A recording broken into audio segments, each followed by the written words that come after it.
Hey, good morning, everybody. It's Monday, another week, and time for Take 5 again, so let's jump right in. Yesterday was our second monthly installment of our Back to Basics series, and this time we were talking about Noah. Noah's story spans Genesis chapters 6 through 9, and we talked about Noah and the ark and the flood and some other things that happened in his life. Noah's story, Noah himself, is one of my favorite Bible characters for many reasons, but the main reason is he did something astounding. He displayed consistent faith. See, Noah was commissioned by God to build an ark, a large ship, to save his family and a pair of each kind of animal, as God was going to judge the world for its wickedness, for its sin. And so God comes to Noah and he tells Noah, look, I'm about to send this flood on the earth. I'm going to destroy all living things because of its sin and because of their wickedness. And you're the only people, your family, the only ones I'm going to save. Now build an ark. And so God gives him some instructions. He tells Noah to build the ark out of cypress wood, to waterproof it with tar. Then he gives some dimensions. He tells Noah exactly how large to make this ship. He tells him to make it 450 feet long.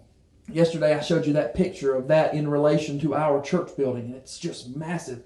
So it was supposed to be 450 feet long, 75 feet wide, and 45 feet high. It was supposed to have 3 decks in it, a lower, a middle, and an upper deck. And if you do the math on that and you figure out the total square footage of what every floor would have had on the ark, the total square footage was somewhere from 90 to 100,000 square feet. Just a massive, massive ship. God told him to put and build an 18-inch opening or window below the roof all the way around the boat. And he told him to put a door on the side. And then God told him, well, once you finish all of this, get ready because I'm going to send the animals to you and you're going to bring a pair of every kind of animal onto the boat. And then, you know the rest of the story. Noah got on the boat. It rained and flooded the earth for 40 days and 40 nights. But in total, Noah's family spent almost a whole calendar year, around about 365 days on the ark. What a long time that was. But the truth is, it wasn't near as long as the journey leading up to this. Because Noah obeyed God in building the ark, but it wasn't an overnight thing. This was not something that Noah could do with one moment of faith, one moment of obedience, and it be done. It took Noah about 75 years to build this ark. That's 75 years of waking up, and despite how he felt, despite the lack of or the surplus of faith that he might have had that day, he had to get up and go to work. Get up and go build that ark. Get up and go be obedient to God.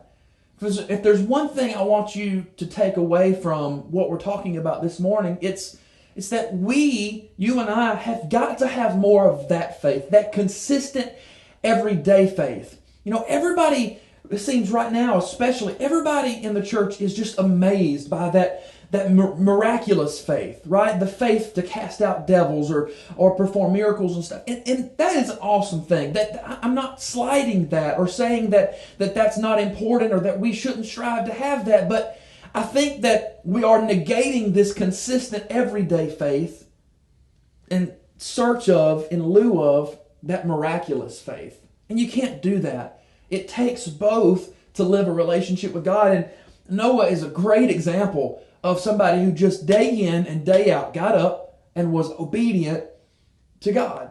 I'm sure in those 75 years there were days he didn't feel like getting up. I'm sure in those 75 years of building the ark there were days that he wondered, did he really hear God's voice? I mean, can you imagine living in a world and you being the only people in the entire earth that followed God? And so I'm sure there were days he had doubts. There were days he wondered, was he really doing what God told him to do? Did he really hear from God? I'm sure once people started making fun of him and asking him and telling him that he was crazy, I'm sure he struggled with doubt and so many other things, but it didn't change what he did. Every day he got up And he chose to be obedient into building that ark.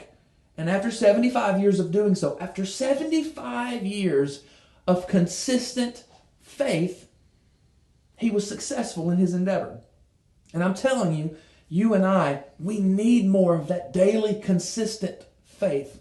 We need more of that if we're going to live lives that please and honor God.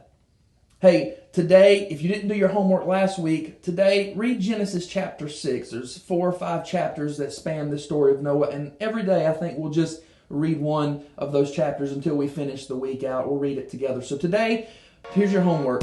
Read Genesis chapter 6. And tomorrow we'll pick up and go on with some of the next chapters. Hey, I hope you have a great day today. I'll see you tomorrow morning right here at Take 5.